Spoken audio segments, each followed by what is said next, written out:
আহ, আসল অপরাধীকে খুঁজে বের করুন। আপনারা সঠিক তদন্ত করুন। আমি কখনোই দেশের আইনের প্রতি অবাধ্য না, আমি শ্রদ্ধাশীল। আপনারা অপরাধী খুঁজে বের করার আগেই যদি আমাকে অপরাধী বানিয়ে ফেলেন, তাহলে তো আসল অপরাধী পার পেয়ে যাবে।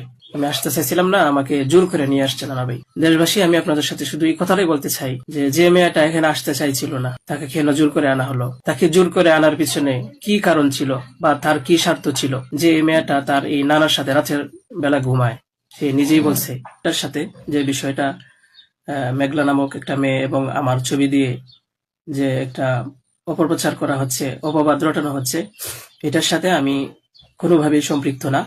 আমি এটার বিষয়ে কিছুই জানি না। আমি যদি বলি তাহলে বলবো যে এই মেয়েটা আমাদের এখানে পড়াশোনা করেছে, গত বছর পড়েছে এবং এর আগের বছরও পড়েছে। তো এর আগের বছর পূর্ণ বছর পড়াশোনা করার পরে সে আমাদের মাদ্রাসা থেকে চলে যায়। তো পরবর্তী বছর যখন মাদ্রাসা শুরু হলো, তখন আমরা খোঁজ নিয়ে জানতে পারলাম যে কে কে আসে নাই। তো যারা যারা আসছে না তাদের মধ্যে সেও একজন ছিল, যে সে এখান থেকে চলে গেছে অন্য কোথাও। তো খবর নিয়ে জানতে পারলাম সে ঢাকা চলে গেছে, তার বাবা মার সাথে থাকে।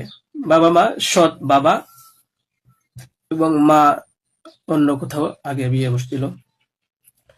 তো বর্তমান যে বাবা আছে মেঘলা, তার মেয়ে না, বরং আগের বাবার মেয়ে সে। তো সে যখন ঢাকায় চলে গেল আমরা শুনলাম, তখন আমরা কিছু বলি নাই, ঠিক আছে, ঢাকায় তো পড়াশোনা বেশি হয়, তাহলে পড়ুক।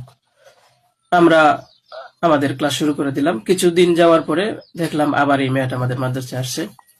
তো আসার পরে জিজ্ঞাসা করা হলো যে কেন, কি অবস্থা, কোথা থেকে আসছো? সে বললো যে ঢাকায় চলে গেছিলাম, এখন নানা ভাই জোর করে নিয়ে আসছে আমারে। আমি আসতে চাইছিলাম না, আমাকে জোর করে নিয়ে আসছে নানা ভাই।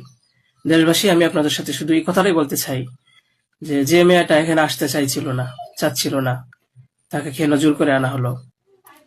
তাকে জোর করে আনার পিছনে কি কারণ ছিল বা তার কি স্বার্থ ছিল? পরবর্তীতে আমরা এটাও জানতে পারি যে এই মেয়েটা তার এই নানার সাথে রাতের বেলা ঘুমায়, সে নিজেই বলছে। কেন বলছে? যখন আমরা জিজ্ঞাসা করলাম যে তুমি হিজাব পরো না, অন্য মেয়েরা হিজাব পরে, তুমি বুরকা পরো না, অন্য মেয়েরা বুরকা পরে, কারণ তার চলাফেরা সম্পূর্ণ আলাদা ছিল। আপনারা চাইলে গ্রামে গিয়ে মাদ্রাসার ছাত্রছাত্রী যারা আছে তাদের সাথে কথা বলে দেখতে পারেন যে সে সম্পূর্ণ আলাদা ছিল। তার কোনো কিছুই আমাদের কমনের ভিতরে ছিল না, আমরা তাকে কন্ট্রোল করতে পারতেছিলাম না। তো সে এইভাবে কিছুদিন থাকার পরে আমরা ভাবলাম যে হয়তো তাকে আমরা রাখতে পারবো না, কারণ আমরা তাকে কন্ট্রোল করতে পারছি না। হয়তো মেয়েটা অন্য কোথাও গিয়ে যদি কন্ট্রোলে থাকতে পারে, পড়াশোনা করে, তাহলে এটা তার জন্য ভালো। তাই আমরা তার গার্জেনের কাছে বললাম, তার মাকে আমরা বুঝাইয়া বললাম।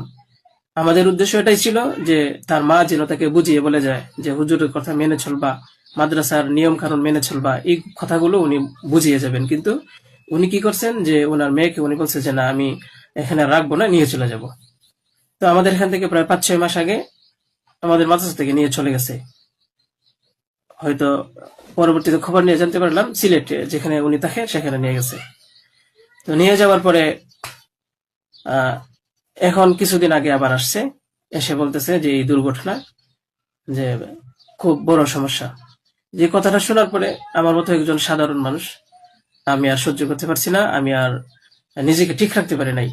আমি একেবারে অসুস্থ হয়ে পড়ছি। কারণ আপনারা হয়তো জানেন যে অনেকেই, আমার ফ্যামিলি আছে, আমার বাচ্চা আছে, আমার বিবি সাহেব আছে, আমার আত্মীয় স্বজন আছে। আপনারা বলুন তো, আমার নামে যে বিষয়টা প্রচার হচ্ছে, এটা আমার ফ্যামিলির লোকেরা দেখে আমাকে কি বলছে, কি ভাবছে?